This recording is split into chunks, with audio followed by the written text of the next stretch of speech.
సుందరమైన విశాఖ నగరంలో దిగ్గజ సంస్థ గూగుల్ పెట్టుబడులు పెట్టేందుకు ముందుకు రావడం శుభ పరిణామమని తెదేపా రాష్ట్ర అధ్యక్షుడు ఎమ్మెల్యే పల్లా శ్రీనివాసరావు అన్నారు.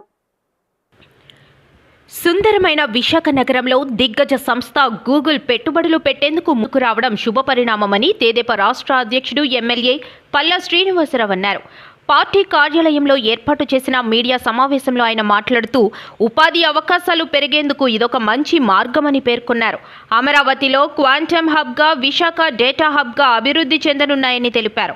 రాయలసీమ ప్రాంతం ఇండస్ట్రియల్ కారిడార్గా అభివృద్ధి చెందుతోందని, దీనికి కూటమి ప్రభుత్వం ఎంతగానో సహకారాన్ని అందిస్తుంది అన్నారు. రాష్ట్రంలో కియా మోటార్స్ని తీసుకొచ్చిన ఘనత తెదేపాదేనన్నారు. అనుభవం ఉన్న నేత చంద్రబాబు నాయకత్వంలో ఏపీ అభివృద్ధిలో వేగంగా దూసుకుపోతోందన్నారు. కేంద్ర ప్రభుత్వం సహకారంతో రాష్ట్రం ప్రగతి పదంలో ముందుకు వెళుతోందన్నారు.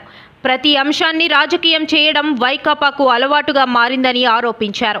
హైదరాబాద్ మహానగరంగా తయారు కావడానికి బీజం వేసింది చంద్రబాబేనని గుర్తు చేశారు.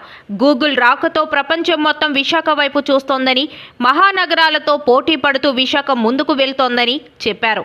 అంబుజా సిమెంట్ ఫ్యాక్టరీ ఏర్పాటుపై మాట్లాడుతూ ప్రజాభిప్రాయంతోనే ఏ పరిశ్రమనైనా ఏర్పాటు కావాలని, ప్రజల అభిప్రాయాలను తాను గౌరవిస్తానని చెప్పారు. సమావేశంలో నియోజకవర్గ సమన్వయకర్త ప్రసాదుల శ్రీనివాస్, కార్పొరేటర్లు పల్లా శ్రీనివాస్, గంధం శ్రీనివాస్, మొల్లి ముత్యాల నాయుడు, రౌతు శ్రీనివాస్, రాజాన రామారావు, పులి రమణారెడ్డి తదితరులు పాల్గొన్నారు.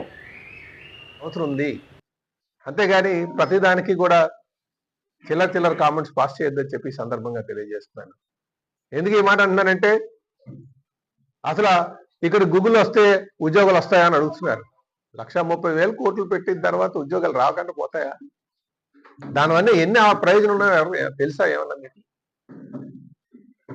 అసలు 1998లో రాష్ట్ర ముఖ్యమంత్రిగా ఆ రోజు చంద్రబాబు నాయుడు గారు ఉన్నారు. హైదరాబాద్ని మైక్రోసాఫ్ట్ తీసుకొచ్చిన తర్వాత ఆ రోజు కూడా చాలా మంది అన్నారు, ఇదేమైనా కూడి పెడుతుందా, మనకేం కంప్యూటర్ కూడి పెడుతుందా అని అడిగారు.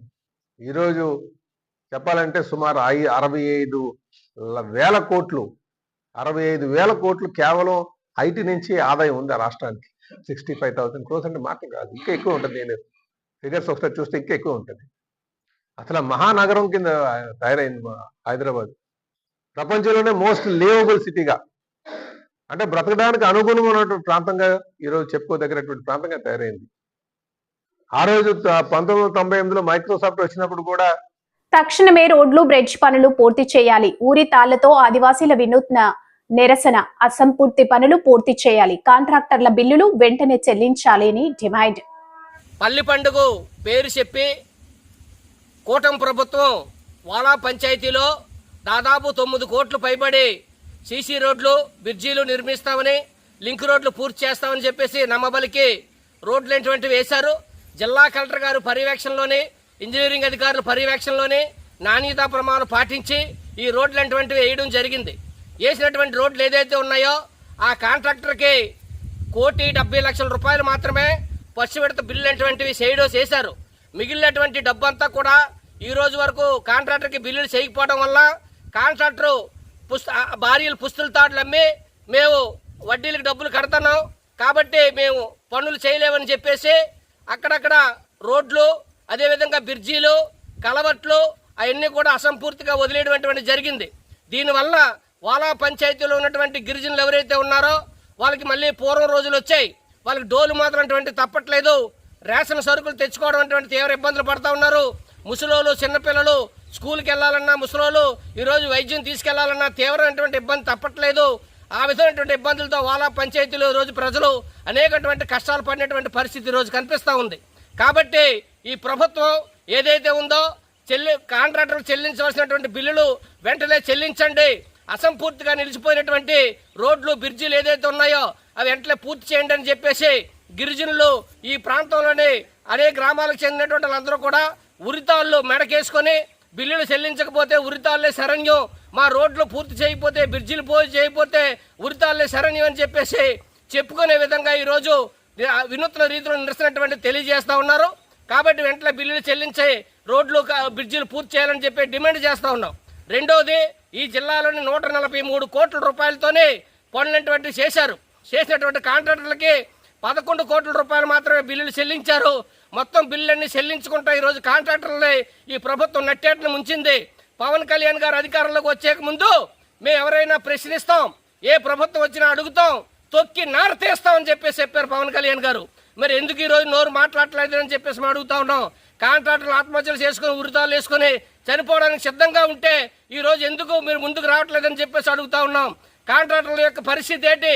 వాళ్ళు కాంట్రాక్టర్లు అంటే కోట్లకు పడగెత్తినటువంటి వాళ్ళు కాదు, పెద్ద పెద్ద డబ్బున్నోళ్ళు కాదు. అటువంటి చిన్న స్థితిగా కాంట్రాక్టర్లు ఈ రోజు వచ్చి మాకు NREGS కాంపౌండ్ నిధులతో పనులు చేస్తే మాకు డబ్బులు వస్తాయని చెప్పేసి వాళ్ళు చేసినటువంటి కాంట్రాక్టర్లు, అటువంటి కాంట్రాక్టర్లు ఉసిరు పెట్టేటువంటి పరిస్థితి ఈ రోజు ఉండకూడదు. జిల్లా కలెక్టర్ గారే ఈ గ్రామానికి స్వయాన వచ్చి పిల్లలు ఎత్తుకొని ముద్దు జెడ్పీటీసీ హత్యకు ప్రోత్సహించని అతనిపై చర్యలు తీసుకోవాలి. జెడ్పీటీసీ బారా నూకరాజు కుటుంబ సభ్యులను నర్సీపట్నం ఏరియా హాస్పిటల్లో పరామర్శించిన మాజీ మంత్రి అమర్నాథ్. కస్టడీలోకి తీసుకున్నారని చెప్పి పోలీసులు చెప్తా ఉన్నారు. దీనికి కారకులైనటువంటి అజయ్ కుమార్ అని చెప్పి ఒక వ్యక్తి ఎవరైతే ఉన్నారో ఆయన దీని అందరికి కూడా వెనక నుండి ఈ కార్యక్రమం చేయడానికి చంపినటువంటి వారు ఎవరైతే ఉన్నారో వారికి వెనక నుండి ప్రోత్సహించింది ఆ వ్యక్తి అనేటువంటిది కుటుంబ సభ్యులు చెప్తా ఉన్నారు. ఆయన మీద కూడా యాక్షన్ తీసుకోవాలి. సో ఇవన్నీ కూడా ఎవరు ఏంటి అనేటువంటిది ఇంట్లో పూర్తి స్థాయి విచారణ కింద నుంచి పై వరకు ఎవరెవరు ఇందులో ఇన్వాల్వ్మెంట్ ఉన్నారో, దీనికి బ్యాక్గ్రౌండ్ ఏంటి, సపోర్ట్ ఏంటి, ఎవరు చేశారు, ఎలా చేశారు, ఎందుకు చేశారు, ఇవన్నిటి కూడా పూర్తి స్థాయి విచారణ ఆ కుటుంబ సభ్యులకి ప్రజలకి నమ్మకం కల్పించేటువంటి విధంగా ఈ ప్రభుత్వం కానీ ముఖ్యంగా పోలీస్ డిపార్ట్మెంట్ కానీ యాక్ట్ చేయాలని చెప్పి మేము డిమాండ్ చేస్తూ ఉన్నాం. ఆ కుటుంబ పక్షాన మా పార్టీ నాయకుడు, మా పార్టీ సీనియర్ నాయకుడు, గిరిజన ప్రాంతాల్లో అనేక సందర్భాల్లో అనేక విధాలుగా సర్వీస్ చేసినటువంటి వ్యక్తి, మరి అటువంటి గొప్ప నాయకుడు. ఇన్సిడెంట్ జరిగింది, ఇదే ఫస్ట్ ఇన్సిడెంట్ అనుకోండి, గతంలో ఏం గొడవలు లేవని చెప్పని అనుకోవడానికి. ఇదివరకు ఆయన మీద అటాక్ జరిగింది, ఆయనకి తల మీద కొట్టడం జరిగింది. గతంలో కూడా ఒక ఇష్యూ జరిగింది, పోలీసుల దగ్గరికి వెళ్ళారు, డిపార్ట్మెంట్ దగ్గరికి వెళ్ళారు. దీనివల్ల అనవసరంగా లా అండ్ ఆర్డర్ ఇష్యూస్ వస్తున్నాయని చెప్పని అన్నప్పుడన్నా అంటే పోలీసులు చెప్పేది ఏంటంటే రెండు పక్కల నుంచి కూడా బైండ్ ఓవర్ తీసుకున్నామని చెప్పి చెప్తున్నారు. అంటే బైండ్ ఓవర్ చేసినా సరే భయం లేనటువంటి పరిస్థితిలో వారు ఉన్నారు అనేటువంటి దానికి, అంటే లా అండ్ ఆర్డర్ ఏ రకంగా ఉంది అనేటువంటి దానికి, లా అండ్ ఆర్డర్ అంటే భయం ఉందా లేదా అనేటువంటి దానికి ఇది ఒక ఉదాహరణ. సో డెఫినెట్గా ఇందులోని పార్టీలు తీసుకురావడం కానీ నాకైతే ఇది రాజకీయం చేయాలన్నటువంటి ఆలోచన కానీ అసలు ఆ ఉద్దేశం కూడా లేదు. కానీ మా ఉద్దేశం ఏంటంటే ఏ వ్యవస్థ అధికారంలో ఉన్నా ఆ వ్యవస్థల పట్ల ప్రజలకి భయం అనేటువంటిది, పోలీస్ విభాగం అంటే భయం ఉండాలి, రెవెన్యూ డిపార్ట్మెంట్ అంటే గౌరవం ఉండాలి, లేకపోతే ఇంకో డిపార్ట్మెంట్ అంటే ఏ పని ఆ పని పార్టీలకి, కులాలకి, మతాలకి అతీతంగా చేస్తున్నారనేటువంటి నమ్మకం ప్రభుత్వం కల్పించాలి. అది కల్పించినప్పుడు ఏమవుతుందంటే మనం ఏం చేసినా ఒక ఆటవిక రాజ్యం, మనం ఏం చేసినా మనల్ని అడిగినోడు లేడు అనేటువంటి అభిప్రాయం ఎప్పుడైతే ప్రజలు కలుగుతుందో ఇటువంటి ఇష్యూస్ అన్ని కూడా వస్తాయి. సో దయచేసి అది లేకుండా ఆ లా అండ్ ఆర్డర్ పట్ల గౌరవం, భయం అనేటువంటి ఉండేటువంటి విధంగా పనిచేయాలనేటువంటిది మా తాలూకు రిక్వెస్ట్. పిఠాపురంలో వైద్యుల నిర్లక్ష్యంతో గర్భిణీ మృతి. డెలివరీ కోసం ఆసుపత్రిలో చేరిన దొండపాడు శ్రీదేవి నార్మల్ డెలివరీ చేసేందుకు వైద్యులు ప్రయత్నం. కానీ వైద్యుల నిర్లక్ష్యంతో బిడ్డతో పాటు బయటకు వచ్చిన గర్భసంచి, దాంతో హడావిడిగా కాకినాడ GGH కు రెఫర్ చేసి చేతులు దులుపుకున్న పిఠాపురం ప్రభుత్వ వైద్యులు.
డెలివరీ ఎక్కడైనా పిడాపడని అయింది అన్నామండి. డెలివరీ టైంలోనే 3 లీటర్న్నర రక్తం పోయింది, గర్భసంచి కిందకి జారిపోయింది. అమ్మాయిని శుభ్రం అక్కడే నిలిపేశారు. మా దగ్గర ఏమీ జరగలేదు, బ్రతికితే బతకచ్చు, బతకపోతే మేము చెప్పలేము, గర్భసంచి ఆపరేషన్ చేస్తాము, అవకాశం ఉంటే బతుకుతుంది, లేకపోతే లేదు, మీకు అంగీకారం అయితే సంతకాలు పెట్టండి అన్నారండి. ఇంకా ఎలాగైనా ఫోన్లో ఒక బిడ్డ ఉంది కదా, మనిషి బతికితే చాలు, అలాగంటే మేమేం చేసామండి, ఈ సంతకాలు పెట్టామండి ఆపరేషన్ చేయడం కోసం. వాళ్ళు మాత్రం సంతకాలు పెట్టించుకొని ఆపరేషన్ చేశారండి. ఎందుకంటే మా దగ్గర ఏమీ జరగలేదమ్మా, అది మొత్తం అమ్మాయి అంతా నలిగిపోవడం, పిడాపడనే నలిగిపోయింది, ఇక్కడ ఏం కాదు, అలాగంటే వాళ్ళు మాత్రం సంతకాలు పెట్టించుకొని ఆపరేషన్ చేశారండి. ఆపరేషన్ చేసిన తర్వాత కూడా ఆ అమ్మాయికి నాడు కొట్టుకోలేదండి, బీపీ కూడా లేదు, బీపీ మొత్తం పడిపోయింది, నాడు కొట్టుకోలేదు. అమ్మ ఇంక బ్లడ్ లేదు ఒంట్లోని, మేము ఎక్కిస్తున్నా సరే ఈవిడే వచ్చి మళ్ళీ ఏం కాదు సంసారానికి పడిపోతుంది. ఈవిడ వచ్చిందండి వెనకాల, ఈ డాక్టర్ అక్కడికి వచ్చింది, కాకినాడ వచ్చింది, ఆపరేషన్ చేయకముందే వచ్చిందండి. వచ్చి ఏం కాదు గర్భసంచి ఒకటే తీస్తారో, కిందకి జారిపోయింది గర్భసంచి ఒకటి తీస్తారో, సంసారానికి పడిపోతుంది, మీ చెల్లికి ఏం కాదని నన్ను అక్కడ ఓదార్చిందండి. ఓదార్స్తేనే నమ్మేనండి ఈ అమ్మాయి ఈవిండి నేను, లేకపోతే నమ్మలేకపోతే అప్పుడే తీసుకొచ్చి అక్కడ పెడదు. అక్కడ చేసి ఆపరేషన్ చేసిన తర్వాత నాడు పడిపోయింది, పల్సెడ్ పడిపోయింది, ఇంకా ఏం చేయలేము. అక్కడే పడకలు పైనేమో అమ్మాయి ఐసీయూలోనండి, చిన్న అమ్మాయి, ఈ అమ్మాయిని ఐసీయూలో పెట్టేశారు. మేమేమో కింద ఈ అమ్మాయి దగ్గర పడిగప్పులు కాసుకుంటా ఉన్నామండి. తెల్లవారుజాము 3:20 టయానికి అమ్మాయి ప్రాణం పోయిందండి. అమ్మాయి నాకు మన డెడ్ బాడీని 8-9 టయానికి ఇచ్చారండి. మేము ఇంటికి తీసుకెళ్ళి అంత్యక్రియలు చేసుకున్నామండి. 12-2 మధ్యలో అంత్యక్రియలు చేసుకున్నామండి. ఇలా చనిపోయిందట. అలాగని మా ఊర్లో వాళ్ళు పిల్లలు రిపోర్ట్స్ కింద వస్తాయని చూసారండి. రిపోర్ట్స్లో దొరికిందండి ఈవిడ చేసిన అన్యాయం మాకు.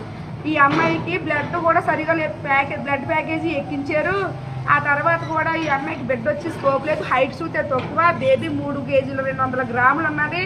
ఈ అమ్మాయి హైట్ తక్కువ, తర్వాత ఉమ్మనీరు కూడా తక్కువగా ఉంది. ఆశ వర్కులు ఇచ్చి పుస్తకమే కూడా ఐరిస్ అని రాశారు. ఇలా ఎందుకు వదిలేసిన కానీ మమ్మల్ని ఇక్కడ తీసుకొచ్చి అడిగితే ఈవిడికి అనుకూలంగా చెప్పుకుంటుందండి. ఇప్పుడు రహదారులు బాగుంటేనే ప్రయాణం సాఫీగా సాగుతుంది. అలాంటిది శ్రీకాకుళం జిల్లా ఎచ్చెర్ల మండల పరిధిలోని ముద్దాడ, మాల ముద్దాడ, సేగేడిపేట, చిన్న కొయ్యవనిపేట, రుప్పపేట గ్రామంలో రోడ్లు అధ్వానంగా మారాయి. రహదారులు బాగుంటేనే ప్రయాణం సాఫీగా సాగుతుంది. అలాంటిది శ్రీకాకుళం జిల్లా ఎచ్చెర్ల మండల పరిధిలోని ముద్దాడ, మాల ముద్దాడ, సెగిడిపేట, చిన్న కొయ్యవనిపేట, రుప్పాపేట గ్రామంలో రోడ్డు అధ్వానంగా మారింది. దీంతో వాహనదారులకు తిప్పలు తప్పడం లేదు. అధ్వానంగా మారిన రోడ్డు మరమ్మతులు చేయాలని స్థానికులు, వాహనదారులు డిమాండ్ చేస్తున్నారు. రోడ్డు అధ్వానంగా మారడంతో పాదచారులకు ప్రత్యక్షంగా నరకం కనిపిస్తుంది. దీంతో వాహనదారులు తీవ్ర అవస్థలు పడుతున్నారు. రోడ్డుపై గుంతలను తప్పించబోయి చాలామంది ప్రమాదం బారిన పడుతున్నారని స్థానికులు వాపోతున్నారు. దీంతో ముద్దాడ పంచాయతీకి చెందిన గ్రామాలు రోడ్డు వేయాలని గ్రామస్తులు ఈరోజు వైసీపీ పార్టీ ఆధ్వర్యంలో రోడ్డుపై ధర్నా చేసి గ్రామస్తులు నిరసన తెలియజేశారు. కూటమి ప్రభుత్వం వెంటనే స్పందించి మా గ్రామానికి రోడ్డు తక్షణమే వేయాలని గ్రామస్తులు మీడియాకు తెలియజేశారు. ముద్దాడ గ్రామ పంచాయతీ, నేను మరువాడు రామారావు గారు ఒక ఆటో కార్మికుడిగా ఈవేళ ఈ ముద్దాడ పంచాయతీలో జరిగినటువంటి ఎచ్చెర్ల మండల హెడ్ క్వార్టర్ ఎచ్చెర్ల నియోజకవర్గం ఈ 28 పంచాయతీలో ముద్దాడ పంచాయతీ చాలా అధ్వానంగా ఉన్నది. 1982లో టీడీపీ ప్రభుత్వం వచ్చిన కాంటి కూడా ఇదే మట్టి రోడ్డుతో ఉన్నాము. ఈవేళ కూడా ఏ నాయకులు కూడా వచ్చి ఓట్ల ముందు వచ్చి అది ఇస్తామని మాకు పూడింపులు చేసి మాకు ఓట్లు వేయించుకొని గెలుచుకొని వెళ్ళిపోయి మళ్ళీ ఇక్కడికి వచ్చిన తర్వాత మళ్ళీ మంగళమే పాడతారు. ఈ మంగళం పాడతారు కాబట్టి ఈ ప్రజలు ఒక గర్భిణీ స్త్రీని తీసుకెళ్ళాలంటే ఒక ఆటో కార్మికుడిగా ఫోన్ చేస్తే వెళ్ళాను. వాళ్ళు వచ్చి సచివాలయం దగ్గరికి ముద్దాడ సచివాలయం దగ్గర తీసుకురండి అమ్మా మేము తీసుకెళ్తామని అంబులెన్స్ వాళ్ళు మాకు కంప్లైంట్ ఇస్తారు. మీ రోడ్లు బాగోలేదు, మా బళ్ళు పోతాయని వాళ్ళు కంప్లైంట్ ఇస్తారు. ఆటో తీసుకెళ్ళి ఒక గర్భిణీ స్త్రీని తీసుకెళ్ళి అక్కడ సగం దారిలోనే ఆ డెలివరీ అయిపోతేటో భయంతో మేము వెళ్తాను. అందుకని హాస్పిటల్కి చేర్చే ఇబ్బంది కూడా మాకు ఉన్నది. కాబట్టి త్వరగా ఆలోచించి ఈ కూటమి ప్రభుత్వం ఇప్పుడు వచ్చి మన పవన్ కళ్యాణ్ గారు డిప్యూటీ సీఎం గారు ప్రతి ఊరూరు ఈ రోడ్లు వేసి చాలా సస్యామలం చేస్తామనేసి వాగ్దానాలు చేశారు ఎలక్షన్ ముందు. ఇప్పుడు కూడా ఎలక్షన్ అయిపోయి సంవత్సరం 3 మాసాలు అవుతుంది. ఇప్పుడు ఈ ముద్దాడ పంచాయతీ ఏ మూలలో ఉన్నదో ఎక్కడున్నదో తెలియదు. ముద్దాడ పంచాయతీలో టోటల్గా ఒక 5,000 ఓటర్లు ఉన్నారు. ఓటర్లు కావాలంటే ప్రతి నియోజకవర్గం ఎమ్మెల్యే పరిగెట్టి వెళ్ళిపోతాడు, ఎక్కడ చెరువులో దిగిన గెంతేస్తాడు. కానీ గెలిచిన తర్వాత అంటే మళ్ళా బూటికి చేరిపోతాడు. అందుకనే మీరు తెలుసుకొని ఈ విషయాన్ని చాలా సంకల్పంతో మాకు ఈ సౌకర్యం కల్పించి రోడ్లు ఏర్పరుస్తారని మరీ కోరుకుంటున్నాం. జై బల్క్ డ్రగ్ పార్క్ ఏర్పాటుకు వ్యతిరేకంగా రాజేపేట మత్స్యకారులు చేస్తున్న నిరసనకు సంఘీభావం తెలిపిన వైసీపీ నేతలు. ఈ మేరకు మాజీ మంత్రి గుడివాడ అమర్నాథ్ మీడియాతో మాట్లాడుతూ జగన్మోహన్ రెడ్డి మాటగా మాది హామీ, మేము రాజకీయాలు చేయడానికి రాలేదు, సమస్య పరిష్కారం కోసం సంఘీభావం చెబుతున్నామని అమర్నాథ్ అన్నారు. మాజీ ముఖ్యమంత్రి వర్యులు శ్రీ వైఎస్ జగన్మోహన్ రెడ్డి గారి ఆదేశాల మేరకు మొన్న 9వ తారీఖున ఉమ్మడి విశాఖపట్నం జిల్లా పర్యటనకి మెడికల్ కాలేజీల ప్రైవేటీకరణకు వ్యతిరేకంగా జరిగినటువంటి ఆ కార్యక్రమానికి వారు విచ్చేసినప్పుడు రాజీపేట గ్రామానికి సంబంధించి ఆ రైతులు, ఆ గ్రామస్తులు, మత్స్యకారులు అందరూ కూడా వారికి కలిసి స్థానికంగా ఏర్పాటు చేస్తున్నటువంటి బల్క్ డ్రగ్ పార్క్కి మేము వ్యతిరేకంగా ఉన్నాం, మాకు ఆ పరిశ్రమని, ఆ పార్క్ని ఇక్కడ ఏర్పాటు చేయడానికి వీల్లేదని చెప్పి వారు జగన్మోహన్ రెడ్డి గారికి ఒక రిప్రజెంటేషన్ ఇవ్వడం జరిగింది. వారు అప్పుడే జగన్మోహన్ రెడ్డి గారు వారితో మాట్లాడినప్పుడు చెప్పారు, ఏదైతే ప్రజలు అక్కడ ఏదైతే కోరుకుంటున్నారో వైఎస్ఆర్ కాంగ్రెస్ పార్టీ దానికి మీకు సహకారం అందిస్తుంది, మీకు సంఘీభావంగా ఉంటుంది, మీ అండగా నిలబడి పోరాటం చేస్తుంది అన్నటువంటి విషయాన్ని కూడా వారు చెప్పడం జరిగింది. అందులో భాగంగానే పార్టీ సీనియర్ నాయకత్వాన్ని, ముఖ్యంగా శాసనమండలి ప్రతిపక్ష నాయకులు పెద్దలు శ్రీ బొత్స సత్యనారాయణ గారిని, అలాగే మాజీ మంత్రివర్యులు ఉత్తరాంధ్ర కోఆర్డినేటర్ అయినటువంటి పెద్దలు కన్నబాబు గారిని, వైఎస్ఆర్ కాంగ్రెస్ పార్టీ ఉమ్మడి విశాఖపట్నం జిల్లా నాయకత్వాన్ని అంతటినీ కూడా వారి వెంబటి వెళ్ళి వారికి సంఘీభావం తెలియజేయమని చెప్పి పార్టీ అధ్యక్షులు వారు ఆదేశించడం జరిగింది. అందులో భాగంగానే ఈరోజు రాజీపేట రావడం, వారందరితో కూడా చర్చించడం, వారికి పార్టీ అండగా నిలబడుతుందన్నటువంటి ఒక భరోసాను కల్పించడం, తప్పకుండా వారు ఏదైతే నినదిస్తూ ఉన్నారో, ఏదైతే దీనికి వ్యతిరేకంగా పోరాటం చేస్తూ ఉన్నారో ఆ పోరాటానికి వైఎస్ఆర్ కాంగ్రెస్ పార్టీ రాష్ట్ర స్థాయిలో మద్దతు పలుకుతుందన్నటువంటి మాటను కూడా ఇప్పుడే పెద్దలు బొత్స సత్యనారాయణ గారు ప్రకటించడం జరిగింది. ఈరోజు ఇక్కడ ఉన్నటువంటి పరిస్థితులు కూడా చూసాం. ఈ గ్రామానికి రావడానికి ఎన్ని ఆంక్షలు పెట్టారు, ఎన్ని ఇబ్బందులు పెట్టారు, ఎంతమంది రావాలనేటువంటిది అంకె కూడుకొని 40 మంది 45 మంది అని చెప్పి ఎక్కడికక్కడ అడ్డగించి ఇబ్బంది పెట్టినటువంటి పరిస్థితులు కూడా చూసాం. మేము ఇక్కడ రాజకీయం చేయడానికో, లేదా ఇక్కడ గొడవ పడ్డానికో, లేదా వారిని ప్రేరేపించడానికో రాలేదు. కేవలం వారికి సంఘీభావం తెలియజేయడానికి విచ్చేసాం, వారికి సంఘీభావం తెలియజేసాం, వారిలో ఒక భరోసాను కల్పించాం, నమ్మకాన్ని కల్పించాం. మరి ఇవన్నీ కూడా మరొకసారి వైఎస్ఆర్ కాంగ్రెస్ ప్రభుత్వ ఆరోగ్యశ్రీ సేవలు గత నెల రోజులుగా నిలిపివేయడంతో అనారోగ్యంతో ఉన్న ప్రజలు తీవ్ర ఇబ్బందులు ఎదుర్కొంటున్నారని సిపిఎం పార్టీ జిల్లా కార్యదర్శి డి గోవిందరావు, కార్యదర్శి వర్గ సభ్యులు పి తేజేశ్వరరావు విమర్శించారు. ప్రజల సంక్షేమం కోసం గొప్పలు చెప్పుకుంటున్న కూటమి ప్రభుత్వం ప్రజలకు వైద్య సేవలు ఎందుకు నిలిపివేసిందని ప్రశ్నించారు. రాష్ట్రంలో ఆరోగ్యశ్రీ వైద్య సేవలు నిలుపుదల చేయడంతో ఈరోజు జిల్లాలోన రాష్ట్ర వ్యాప్తంగా ప్రజానీకము తీవ్రమైన ఇబ్బందులు పడుతున్నారు. కానీ రాష్ట్ర ప్రభుత్వం కనీసం కూడా నిమ్మకు నీరెత్తినట్లు వ్యవహరిస్తాం తప్ప పట్టించుకునే పరిస్థితి ఉండడం లేదు. ఈరోజు సెప్టెంబర్ 24 నుండి ఓపీ ఆరోగ్య వైద్య సేవలు నిలుపుదల చేసినారు. అక్టోబర్ 10 నుండి ఈరోజు మొత్తం అన్ని ఎమర్జెన్సీతో సహా కూడా ఇవాళ ఆరోగ్య సేవలు బంద్ చేయడంతో ఈ జిల్లాలో ఉండే అనారోగ్యంతో ఉండే ప్రజానీకం ఇవాళ తీవ్రమైన ఇబ్బందులు పడతారు. ఈరోజు ఈ శ్రీకాకుళం మనకు స్వాతంత్రం వచ్చి సుమారు 78 సంవత్సరాలు కావస్తుంది. ఒక్క సూపర్ స్పెషాలిటీ హాస్పిటల్ కూడా ప్రభుత్వం సంఘంలో లేదు. ఈరోజు ఏ చిన్న ప్రమాదం జరిగినా, బ్రెయిన్ స్ట్రోక్ వచ్చినా, కార్డియాలజీ సమస్య వచ్చినా ఇవాళ ఇచ్చాపురమోడు ఇవాళ విశాఖపట్నం తరలించవలసిన పరిస్థితి ఏర్పడుతుంది. ఇవాళ ఆరోగ్యశ్రీ సేవలు నిలుపుదల చేయడం ఈరోజు ఎమర్జెన్సీ సేవలైన కార్డియాలజీ కానీ, న్యూరో కానీ, అదేవిధంగా చిన్నపిల్లలకు సంబంధించి కానీ, అలాగే ఏ యొక్క చిన్న ప్రమాదాలు జరిగినా ఇవాళ ఆదుకునే నాదుడు లేని పరిస్థితి ఉంది. ప్రజలు తీవ్రమైన ఇబ్బందులు పడతారు. అయినా సరే ప్రభుత్వం ఎందుకు నీరెత్తినట్లు వ్యవహరిస్తుంది అని వీళ్ళు అడుగుతున్నాం. వెంటనే రాష్ట్ర ప్రభుత్వం ఆరోగ్యశ్రీ సేవలను వెంటనే పునరుద్ధరించాలని చెప్పి మేము సిపిఎం పార్టీగా డిమాండ్ చేస్తున్నాం. అంతేకాదు ఈరోజు ఆరోగ్యశ్రీ సేవల వల్ల 3200 జబ్బులకి రాష్ట్రంలో సుమారుగా ఫ్రీ ఆథరైజేషన్ రోజుకి 9000 ఉండేవి. ఈ శ్రీకాకుళం జిల్లాలో ఫ్రీ ఆథరైజేషన్ 250 ఉన్నాయి. ఈరోజు ప్రతిరోజు ఇట్లాంటి సేవలన్నీ కూడా నిలిచిపోయేసరికి పేదలు ప్రైవేటు దగ్గర వైద్యం చేయించుకోలేక, ఆరోగ్యశ్రీ లేక ఈవేళ రోగాలతోని ఈవేళ అనేక మంది ప్రాణాలు గాలిలో కలిసిపోయే ప్రమాదం ఉంది. అయినా ఈ ప్రభుత్వానికి ఎందుకు పట్టడం లేదు అని నేను అడుగుతున్నాను. ఈరోజు ఈ విషయం ముఖ్యమంత్రి గారికి తెలియదా, ఉప ముఖ్యమంత్రి గారికి తెలియదా, ఆరోగ్యశ్రీ అనకాపల్లి జిల్లా పాయకరావుపేట నియోజకవర్గంలో పర్యటించిన మంత్రులు వంగలపూడి అనిత, కొల్లు రవీంద్ర ఘన స్వాగతం పలికిన టీడీపీ శ్రేణులు. రాయవరం మండలం అడ్డరోడ్డు జంక్షన్ లో స్వర్గీయ ఎన్టీ రామారావు విగ్రహాన్ని ఆవిష్కరించిన మంత్రులు అనిత, రవీంద్ర. ఎన్టీఆర్ విగ్రహానికి పూలమాలలు వేసి నివాళులర్పించిన మంత్రులు. విగ్రహావిష్కరణ కార్యక్రమంలో పాల్గొన్న టీడీపీ అనకాపల్లి జిల్లా అధ్యక్షులు బత్తుల తాతయ్య బాబు, జనసేన పాయకరావుపేట నియోజకవర్గ ఇన్ఛార్జ్ గెడ్డం బుజ్జి, ఎన్డీఏ నాయకులు. హోంమంత్రి వంగలపూడి అనిత కామెంట్స్. తెలుగు ప్రజలు గర్వించే వ్యక్తి అన్న ఎన్టీఆర్. అడ్డురోడ్లో ఎన్టీ రామారావు విగ్రహం ఏర్పాటు చేసుకోవడం చాలా సంతోషంగా ఉంది. పాయకరావుపేట నియోజకవర్గం టీడీపీ కంచుకోట. గత ఎన్నికల్లో 44,000 ఓట్ల మెజారిటీతో గెలిపించారు. పాయకరావుపేట నియోజకవర్గ ప్రజలకు ధన్యవాదాలు. ఎన్డీఏ కూటమిని విడగొట్టడానికి చాలామంది ప్రయత్నాలు చేస్తున్నారు. రాష్ట్ర అభివృద్ధి కోసం ఎన్డీఏ కూటమి ఎంతో కృషి చేస్తోంది. ఇక్కడికి వచ్చిన ప్రతి ఒక్కరు కూడా మండలాల తరపు నుంచి ఒక గ్రామానికి, మండలానికి, నియోజకవర్గానికి ప్రాతినిధ్యం వస్తున్న ప్రతి ఒక్కరు కూడా ఈరోజు ఎన్టీ రామారావు గురించి ఎంత ఎండైనా సరే మేము నుంచుంటామని ఇక్కడికి వచ్చిన ప్రతి ఒక్కరికి కూడా పేరు పేరున మా సత్యనారాయణ అన్నకి అందరికీ కూడా పేరు పేరున ధన్యవాదాలు. శ్రీను అందరికీ కూడా పేరు పేరున ధన్యవాదాలు, నమస్కారాలు. ఒక మంచి అవకాశం ఈరోజు.